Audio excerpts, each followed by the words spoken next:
এই মাকে যারা কষ্ট দেয়, এই বাবাকে যারা কষ্ট দেয়, মুসলমান তো পরের কথা, সে মানুষ হইল কিনা আগে চিন্তা করেন, মানুষ হয়েছে কিনা আগে দেখেন, মানুষ হয়েছে কিনা। আল্লাহর ওলিরা নিঃস্বার্থভাবে জমিনে খেদমত করে গেছে,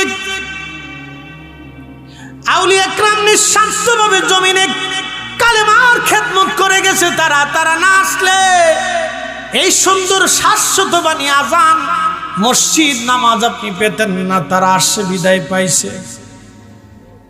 বিশ্ববিখ্যাত আল্লাহর ওলি মালিক ইবনে দিনার হজ শেষ করার পরে ইস্তেখারা করে আল্লাহর দরবারে বলেন, রাব্বি এবছর কারে হজে মাফ করছো, কারে মাফ করো না একটু বলো। আল্লাহ জানাইলেন, বন্ধু সবাইরে মাফ করছি, কিন্তু একজনকে মাফ করি নাই। সবার হজ কবুল করছি রে, একজনের হজ কবুল করি নাই। বলে আল্লাহ সে কে? বলে তার নাম মুহাম্মদ ইবনে হারুন সমরকন্দি। বর্তমান আফগানিস্তানের পার্শ্ববর্তী একটা দেশ আছে উজবেকিস্তানের সমরখন্দে তার বাড়ি, নাম মুহাম্মদ ইবনে হারুন সমরকন্দি। মালিক ইবনে দিনার খুব চিন্তায় পড়ে গেলেন, কারণ কি? সবার ক্ষমা হলো, কিন্তু এর ক্ষমা হলো না, কারণ কি? হেরেমে তাহাজ্জুদ নামাজ পড়ে, ফজর নামাজ পড়ে তিনি হেরেমবাসীদেরকে বললেন, ও হারাম শরীফের অধিবাসীরা, তোমরা কি মুহাম্মদ ইবনে হারুন নামে কাউরে চিনো? বলে হ্যাঁ, আমরা তারে চিনি, অনেক বড় বুজুর্গ সে। আজকে 40 বছর ধরে মাকাম ইব্রাহিমে সন্ধ্যা থেকে ফজর পর্যন্ত আল্লাহর ইবাদতে কাটায়। মাগরিব থেকে এই ফজর পর্যন্ত 40 বছর ধরে মাকামে ইব্রাহিমে সে নামাজ পড়ে, মাকামে ইব্রাহিমে সে আল্লাহর ইবাদতে কাটায় দেয়। আজকে 40 বছর পার হলো। আর দিনের বাগে মক্কার বিরান ভূমিতে একটা গাছ আছে, এই গাছের নিচে ছায়ায় দাঁড়িয়ে ইবাদত করে। 40 বছর ধরে সে রোজা রাখে, এই আল্লাহর হারাম দিন ব্যতীত কখনো সে রোজা ছেড়ে দেয় না। সে অনেক বড় বুজুর্গ। মালিক ইবনে দিনার আরো চিন্তায় পড়ে গেলেন, 40 বছর ধরে মাকাম ইব্রাহিমে নামাজ পড়ে, সেই লোকের ক্ষমা হলো না, তাহলে এই লোকটার সাথে দেখা করার দরকার। হযরতে মালিক ইবনে দিনার চিন্তায় পড়ে গেলেন, কারণ কি? 40 বছর ধরে দোয়া কবুল হয় না, হজ হয় না, কেন রে আল্লাহ তারে মাফ করে না? খুঁজতে খুঁজতে যায় দেখে হেরেমের মক্কার বিরান ভূমিতে গাছের নিচে আল্লাহর বান্দা দাঁড়ানো, ধীরে ধীরে নামাজ পড়ে, তার ডান হাতটা কাটা। আল্লামা ইমাম আবুল ফারাজ ইবনুল জৌজি ওনার কিতাব উলুল হাকায়াতের মধ্যে তিনি লিখতেছেন, মালিক ইবনে দিনার আলী রাকি আস্তে করে যে থেকে সালাম দিয়ে চুপচাপ বসে গেলেন। লোকটা ধীর স্থির ভাবে নামাজ শেষ করার পরে সালাম ফিরে সালামের জবাব দিয়ে বলেন, আল্লাহর বান্দা কি পরিচয়? এই গুনাহগারের কাছে কেন আসছেন? বলে আপনার নাম কি মুহাম্মদ ইবনে হারুন সমরকন্দি? বলে হ্যাঁ, আমার নাম সমরকন্দি। বলে আপনার পরিচয় কি? বলে আমি হাকাম আমি মালিক ইবনে দিনার আল ইরাকি আল বসরি। বলতেছে, হুজুর আমি আপনার নাম শুনছি, আপনি জমানার অনেক বড় আল্লাহর ওলি, অনেক বড় জাহিদ, অনেক বড় বুজুর্গ। মালিক ইবনে দিনার ডাক দেখে, আল্লাহর বান্দারে, তোমার একটা দুঃখের সংবাদ দেওয়ার জন্য আসছি। বলে হুজুর কি দুঃখের সংবাদ বলবেননি? বলে আল্লাহর বান্দা, আমি হজ শেষ করার পরে ইস্তিখারা মুরাকাবা মুশাহাদা করে দোয়া করে আমি রবের দরবারে আরজি জানাইলাম, কার হজ হলো কার হজ হলো না। আল্লাহ আমারে জানাইছে সবার হজ হইছে, কিন্তু তোমার হজ আল্লাহ কবুল করে নাই, তোমারে আল্লাহ মাফ করে নাই। সমরকন্দি চোখের পানি ছেড়ে দিয়ে বলল, মালিক ইবনে দিনার, শুধু আপনি না গো, আজকে 40 বছরে 40 জন আল্লাহর ওলি হজ শেষ করার পরে আমাকে সংবাদ দিয়ে যায় সবার মাফ হয়, কিন্তু আমার মাফ হয় না। সবার গুনাহ ক্ষমা হয় কিন্তু আমার গুনাহ ক্ষমা হয় না, সবার হজ কবুল হয় কিন্তু আমার হজ কবুল হয় না। বললে বলো কি 40 বছর ধরে তোমার ক্ষমা হয় না, কারণ কি? বলে হুজুর আমার জীবনের একটা ভুল আমাকে পর্যন্ত নিয়ে আসছে। বলে ভুলটা কি বলবানি? সমরকন্দি বলল হুজুর আমি সমরকন্দের অনেক বড় ধনী ছিলাম, 7,000 স্বর্ণ মুদ্রা আমার জমা ছিল। এবার বুঝেন বর্তমানে 7,000 কোটি টাকা হবে। 7,000 স্বর্ণ মুদ্রা আমার কাছে জমা ছিল। হুজুর অনেক বড় ধনী ব্যবসায়ী ছিলাম আমি, দাসীবাদী 12 জন দাসী ছিল আমার নিজের। হুজুর আমি মদ পাইছিলাম, নেশা করছিলাম। আমি রাত্রিবেলা নেশা করে শাবানের 29 তারিখ দিন যায় রাত শেষ রজনীতে আমি নেশা করে বাড়ি আসছি। রাত্রিবেলা মা উনুনে চুলার পাশে বসে বসে মা রান্না করতেছিল। আমি মাতলামি করে করে যখন ঘরে ফিরি মা আমার হাতটা ধরে বললেন বেটারে শাবানের শেষ রাত, মাহে রমজান আসতেছে, কত ছেলেরা রমজানের জন্য প্রস্তুতি নেয়, তুই কিনা আমার একটা মাত্র সন্তান, মদপান করে ঘরে ফিরে আসিস, কত মানুষ মরে যায়, তুই কি মরতে পারিস না? জুর মা যখন এই কথা বলছে শয়তান আমাকে পেয়ে বসছে। নেশায় আক্রান্ত হয়ে আমি রাগান্বিত হয়ে মাকে ঘুষি মারতে লাগলাম, থাপ্পড় মারতে লাগলাম, মাকে পিটাইতে লাগলাম। বৃদ্ধ মা আমার আমাকে আরো বকাঝকা শুরু করলেন। হুজুর আমি আরো রাগ করে মাকে জাপটে ধরে নিয়ে আমি মারে ওই উনুনে চুলার ভিতরে আগুনের মধ্যে মাকে ফেলে দিলাম। জুর আমি যখন মাকে আগুনের মধ্যে ফেলে দিয়েছি আমার স্ত্রী আমাকে ধরে নিয়ে ঘরের মধ্যে নিয়ে দরজা মেরে দিল। হুজুর সারা রাত্র আমি নেশায় আক্রান্ত হয়ে অজ্ঞান হয়ে পড়েছিলাম। সকালবেলা হুঁশ ফেরার পরে দরজা খুলতে গেছি, দেখি আমার দরজা বাহির থেকে বন্ধ করা। ডাক দিলাম বিবি দরজা বাহিরে বন্ধ কেন? স্ত্রী কর্কশ ভাষায় ডাক দে বলল স্বামী তোমার মতো নাফরমানের সঙ্গে আমি সংসার করব না, তোমার মতো নাফরমানের সাথে সংসার করার চাইতে তালাক নিয়ে চলে যায়, একাকী থাকা ভালো। আমি বললাম কারণ কি রে বিবি, কি হয়েছে বলো? স্ত্রী ডাক দে বলল কালকে রাত্রি নেশাগ্রস্ত অবস্থায় তুমি তোমার মারে আগুনের মধ্যে পুরায় মারছো, তোমার সাথে আমার আর কোনো সম্পর্ক নাই। হুজুর আমি পাগল পাড়া হয়ে গেলাম। দরজা খুলে বাহির এসে উনুনে চুলাতে এসে দেখি মা আগুনের মধ্যে পুড়ে কালা হয়ে কয়লার মতো হয়ে গেছে। আমি কাঁদতে লাগলাম, আয় হায় করলাম কি, আমার জীবনের সর্বনাশ হয়ে গেছে। হুজুর মায়ের দাফন কাফন করলাম, কি সর্বনাশ আমি জীবনে করছি। স্ত্রী থেকে তালাক নিলাম, তালাক দিলাম, বিবি জুদা হয়ে চলে গেল। 7,000 স্বর্ণ মুদ্রা আমি আল্লাহ রাস্তায় দান করে দিলাম, যদি রব্বুল আলামিন আমারে মাফ করে দেয়। হুজুর ক্ষমার আশায় আমি আমার দাসীবাদী আজাদ করে দিলাম, ক্ষমার আশায় সমস্ত সম্পদগুলি আল্লাহ রাস্তায় দান করলাম, যদি আল্লাহ মাফ করে দেয়। হুজুর ক্ষমার আশায় যে হাত দিয়ে আমি আবার মাইরে মারছিলাম ওই হাত কান আমি বাম হাত দিয়ে কোরাল দিয়ে কুপিয়ে কুপিয়ে নিজের হাত নিজে কেটে ফেলেছি, যদি রব্বুল আলামিন আমারে মাফ করে দেয়। হুজুর ক্ষমার আশায় তারপর মন মানে না। সুদূর সমরকন্দ থেকে রওনা দিয়ে হেরেম এসে 40টা বছর ধরে মাকাম ইব্রাহিমে কান্দি, 40 বছরেও আমার ক্ষমা হয় নাই। 40 বছর ধরে কান্দি, 40 বছরও ক্ষমা হয় নাই। হুজুর করব কি আমি, উপায় কি আমার, উপায় কি? উপায় কি আমার? ওয়াকাদা রব্বুকা আল্লা তা'বুদু ইল্লা ইয়াহু ওয়া বিল ওয়ালিদাইনি ইহসানা।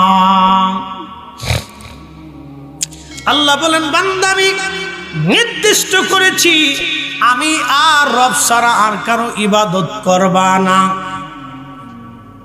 আমি আরো নির্দিষ্ট করেছি আর তুমি তোমার পিতামাতার সঙ্গে ইহসান করবা, দয়া করবা।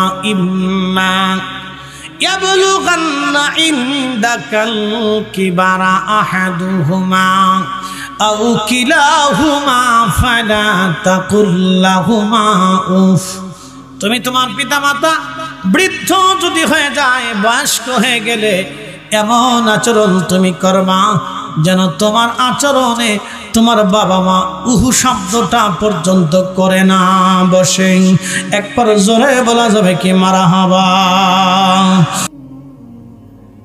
সিনিয়র আলম পথে নতুন বিচারক জিজ্ঞেস করলেন, বুড়িমা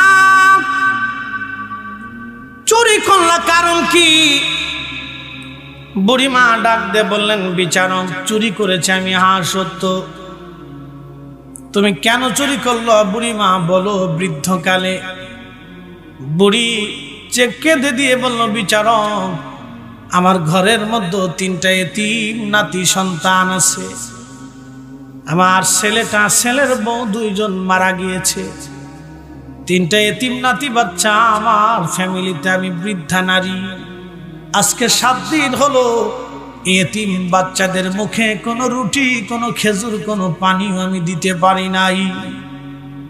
ক্ষুধার যন্ত্রণায় আমি বাচ্চাদের মুখের দিকে তাকাইতে না পেরে রুটির দোকানে রুটি চুরি করতে আমি বাধ্য হয়েছি। বিচারক আমি চোর।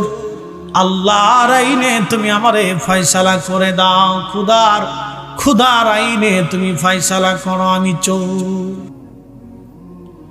বিচারক ডাক দিয়ে বললেন, এই রাষ্ট্র তাকে চুরি করতে বাধ্য করেছে কারণ বুড়ি এতিম 3টা সন্তান লালন পালন করে আজকে 7 দিন তার ঘরের মধ্যে খাবার নাই। এই খেলাফতের দায়িত্ব ছিল এই বুড়ির বাড়ি খাবার পৌঁছানো, কিন্তু খলিফা হারুন রশিদ ব্যর্থ হয়েছে। অতএব খলিফার জন্য আমি 20টা বেতের বাড়ি নির্ধারণ করলাম। খলিফার হাতের মধ্যে 20টা বেতের বাড়ি মারতে হবে, কারণ খলিফা হারুন রশিদ কেন এই বুড়ির বাড়ি খাবার পৌঁছাই নাই। যদি বুড়ির বাড়ি খাবার পৌঁছাইতো তাহলে আজকে বুড়ি চুরি করত না। কথা কন না কেন? এবার বিচারক বললেন, খলিফা যেহেতু আমি তার প্রতিনিধি, আমি বিচারক, আমার হাতের মধ্যে 20টা বেতের বাড়ি মারো। বিচারক হাত পেতে দিলেন। 20টা বেতের বাড়ি মারা হলো। হাত ফেটে রক্ত বের হয়ে গেল।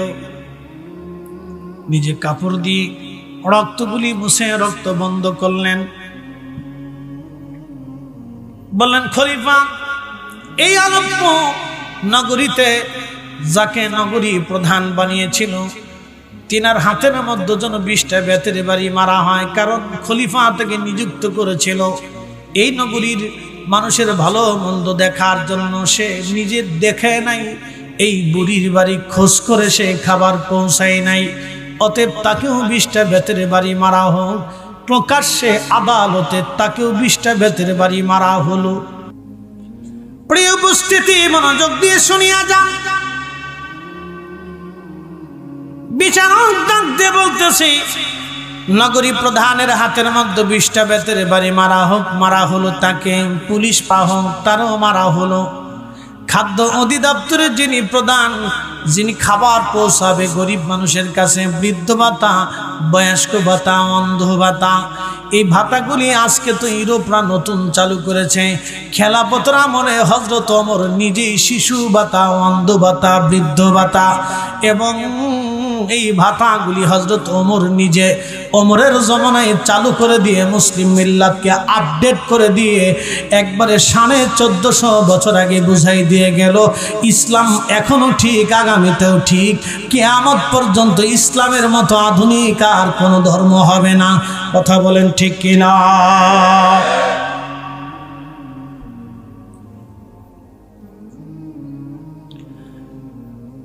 সিংড়াবাসী, নাটোরবাসী শুনিয়া যাবেন, বিচারক এবার ডাক দিয়ে বললেন, শহরের যারা ধনী ব্যক্তি আছে তাদের হাতের মধ্যে সমান তালে মেরে দাও, কারণ তারা যদি গরিব মানুষের বাড়ি খোঁজ নিয়ে রাত্রিবেলা খাবার খেত তাহলে এই বুড়িমার চুরি করা লাগতো না, তার এতিম নাতি বাচ্চারা না খেয়ে থাকতো না। তার প্রতিবেশী ধনী ব্যক্তিদের হাতের মধ্যে সমান তালে শটাং শটাং করে এক মানে বেতের বাড়ি সমান তালে মেরে দাও। বিচারকের হুকুমে ধনী ব্যক্তিদের হাতের মধ্যে শটাং শটাং করে একবারে বেতের বাড়ি কায়দা মতো মেরে দেওয়া হলো। তাদের হাত ফেটে ফেটে রক্ত পড়া শুরু হলো। এটার নামই ন্যায় বিচার, এটার নামই ন্যায় বিচার। এরাই কিয়ামতের ময়দানে হযরত ওমরের পিছে পিছে তাদের হাসর নাসর হয়ে যাবে, আর আল্লাহ তাদেরকে আরশে মুআল্লার নিচে জায়গা করে দেবে। একবার জোরে বলা যাবে কি মারহাবা? এই নাটোরবাসী মনোযোগ দিয়ে শুনে যাবেন। এবার বিচারক ডাক দিয়ে বলতেছে, এই মহিলার জন্য 100 রূপ্য দিনার আমি জরিমানা ধার্য করেছিলাম, কারণ বুড়ি তো এমনি খাবার পায় না, পয়সা কোথায় পাবে? তোমরা প্রত্যেকেই খলিফার পক্ষ থেকে আমি 50 দিনার জমা করলাম, প্রত্যেকেই যেন জরিমানা বাবদ 50 দিনার করে দিয়ে দেয়। এইভাবে 50 দিনার করে দিয়ে দেওয়ার পরে 400 দিনার জমা হয়ে গেল। 100 দিনার নাস্তা কোষাগারে জমা করা হলো, 20 দিনার রুটির দোকানদারকে বুঝিয়ে দেওয়া হলো, আর বাকি 280 দিনার দেরহাম বুড়িমারে হাতে দিয়ে বিচারক বললেন, বুড়িমারে 7টা দিন বাচ্চা নিয়ে কষ্টে ছিলেন, 280 দেরহাম আপনাকে বুঝিয়ে দিলাম, আপনি এই 80 দিরহাম দিয়ে আপনি খানা পিনা চলবে। আর আগামী 1 মাসের মধ্যে ইরাকের বাগদাদে আপনি যাবেন, রাজ দরবারের সামনে সবার সামনে খলিফাতুল মুসলিমিন হারুন রশিদ আপনার কাছে ক্ষমা চাইতে বাধ্য। চিৎকার মেরে জোরে বলেন না মারহাবা। শরফুল মাকিন ওয়া শরফুল মাকান, শরফুল মাকানে ওয়া শরফুল মাকিন। কিছু জায়গার কারণে মানুষের দাম বাড়ে, কিছু মানুষের কারণে জায়গার দাম বাড়ে। মদিনার কারণে নবীর দাম বাড়ে নাই গো, নবীর কারণে মদিনার দাম বাড়ছে।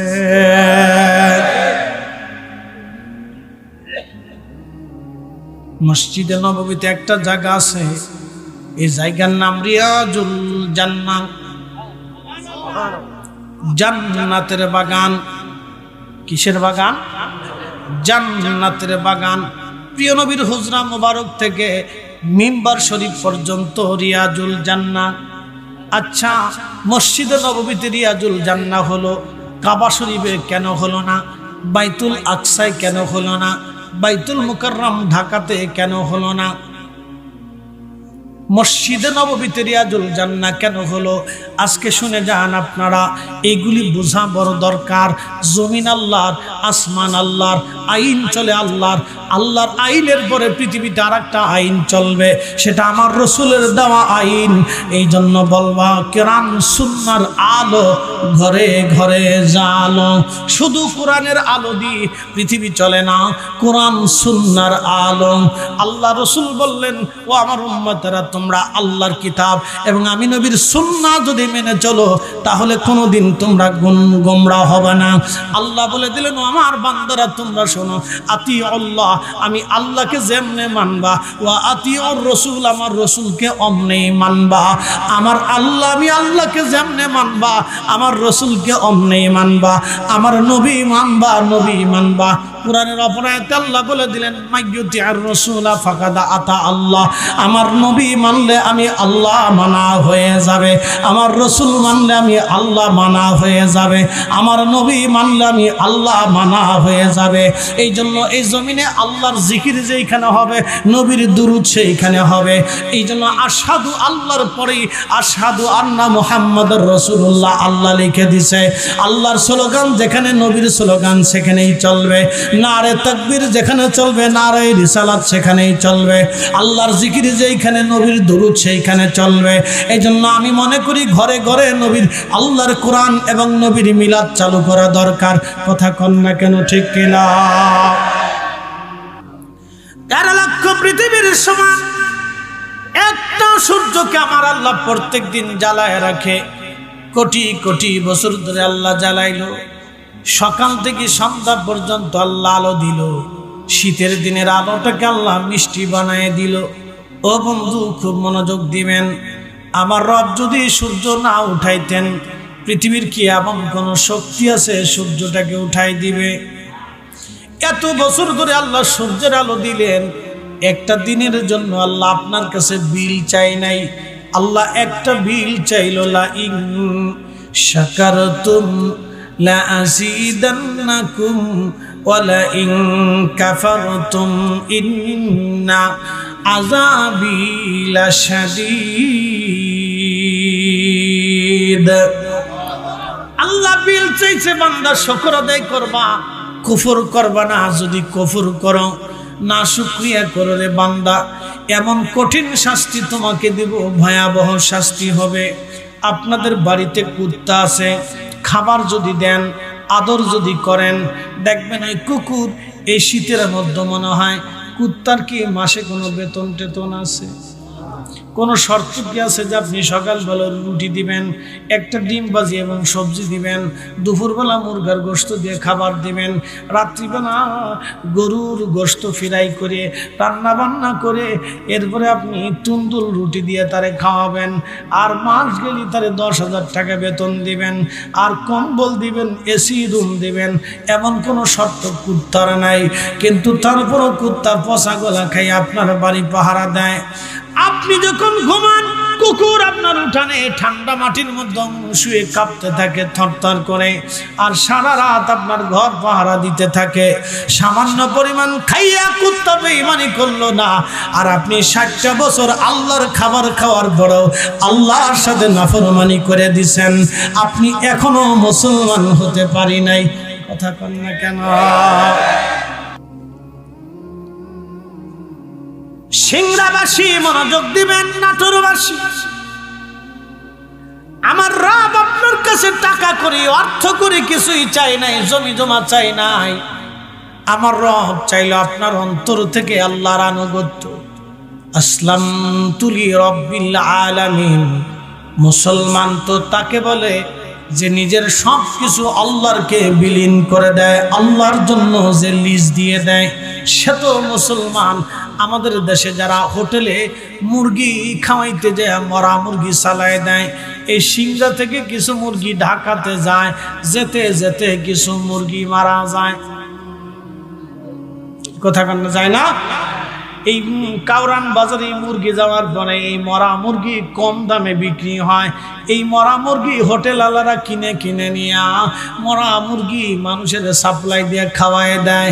আচ্ছা আপনি বলেন, যেই হোটেলের মালিক মরা মুরগি পাবলিকের খাওয়াইলো টাকার বিনিময়ে, সে কি মানুষ?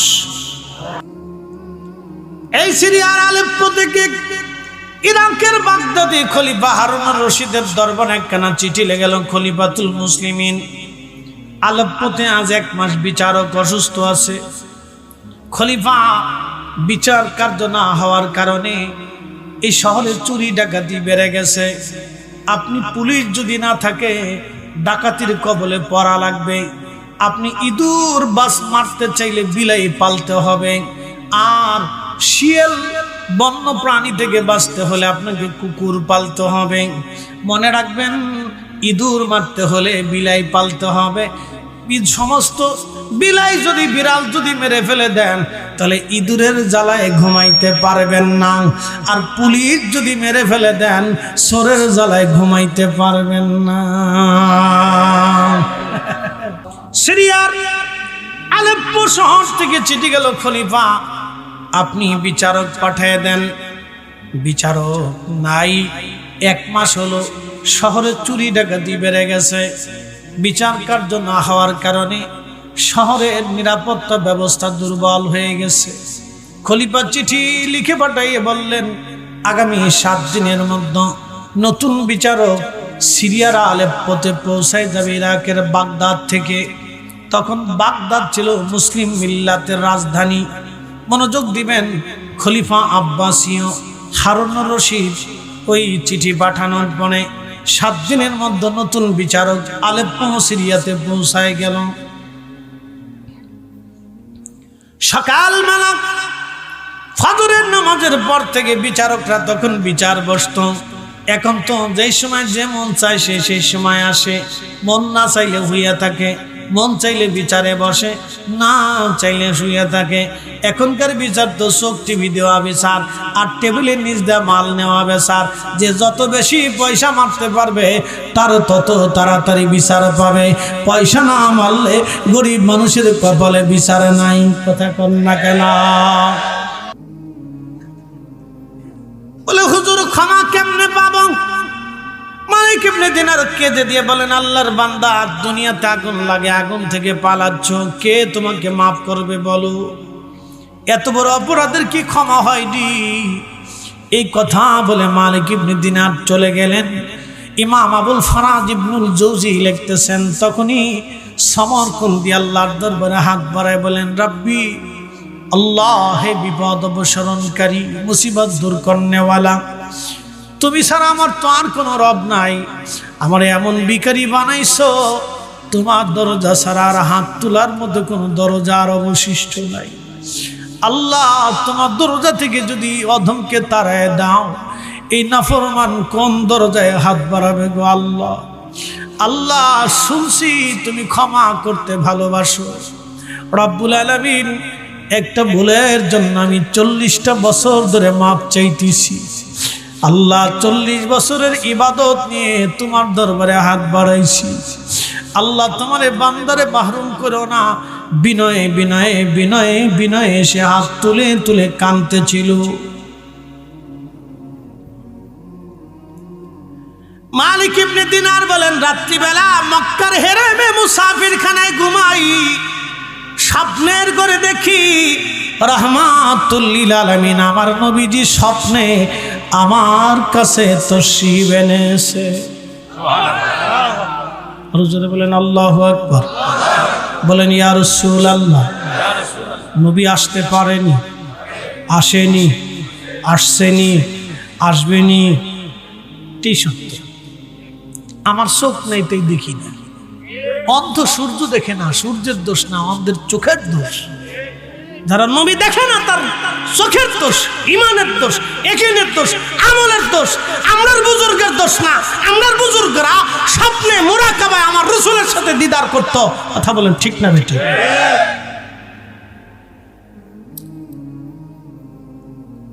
আহা, খুব মনোযোগ দিয়ে সহিহ বুখারীতে কিতাবুর রিজ্জাতে নবী বলেছেন, মান রাআনি ফিল মানামি ফাকাদ রাআল হক। যে নবীকে স্বপ্ন দেখেছে ঠিক সত্য নবীকেই দেখছে। রাসূলই আসছে, স্বপ্নে নবী আসে, ছবি আসে না। নবী আসে, ছবি আসে না। নবী নিজের স্বপ্নে দেখা দিয়ে যায়। একসাথে বলবেন আল্লাহু আকবার।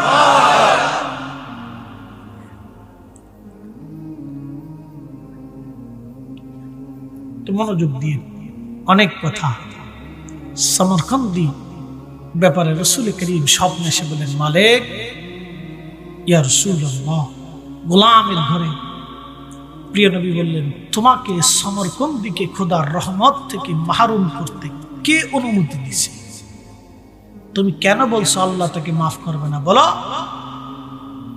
আল্লাহ কি এই কথা বলেছে? লা তাকনাতু মির রাহমাতিল্লাহ, রব বলেছে আমার রহমত থেকে নিরাশ হইও না। একসাথে বলা যাবে না আল্লাহু আকবার। মালিক বলছে রহমত থেকে নিরাশ হইও না। এই জন্যই তো আমরা বাবা মার জন্য দোয়ার ইন্তজাম করে দোয়া করি। কথা কন না কেন, ঠিক কিনা? আমার রব বলছে মাহরুম হবে না, রহমত থেকে নিরাশ হবে না। এই জন্য আমরা নিরাশ না হয়ে আশার আলো নিয়ে আমরা উলামা ইকরাম ডেকে, তলবে ইলম ডেকে, এলাকাবাসীদেরকে ডেকে এনে দোয়া দুরূদ করিয়া আল্লাহর দরবারে হাত তুলেই আমরা ক্ষমা চাইতে থাকি। আমরা আল্লাহ থেকে নিরাশ হই নাই। যারা দোয়া মানো না, তোমরা আল্লাহ থেকে নিরাশ হইছ, আমরা আল্লাহ থেকে নিরাশ হই নাই বিধায় আমরা বারবার হাত তুলি, বারবার হাত তুলি, বারবার হাত তুলি। বেটা আমরা কোরআন বুঝাইতেছ,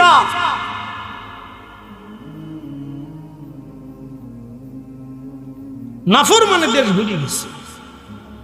আজারিয়া বাজারে যে কত বের হয়েছে আল্লাহ জানে।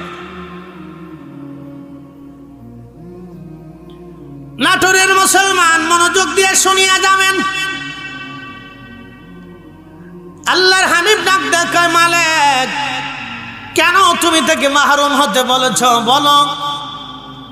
মালিক ইবনে দিনার স্বপ্নে বলতেছে, ইয়া রাসূলুল্লাহ আমার ভুল হয়ে গেছে, ক্ষমা করে দেন, নালায়েকের ভুল হইছে। নবীজি ডাক দিয়ে বলেন, মালিক দ্রুত গতিতে সমরকন্দে যায় বলো আমার মালিক আমার আল্লাহ, তার অপরাধকে আল্লাহ মাফ করে দিয়েছেন। একসাথে জোরে বলেন আল্লাহু আকবার। قل يا عبادي الذين اسرفوا على أنفسهم لا تقنطوا من رحمة الله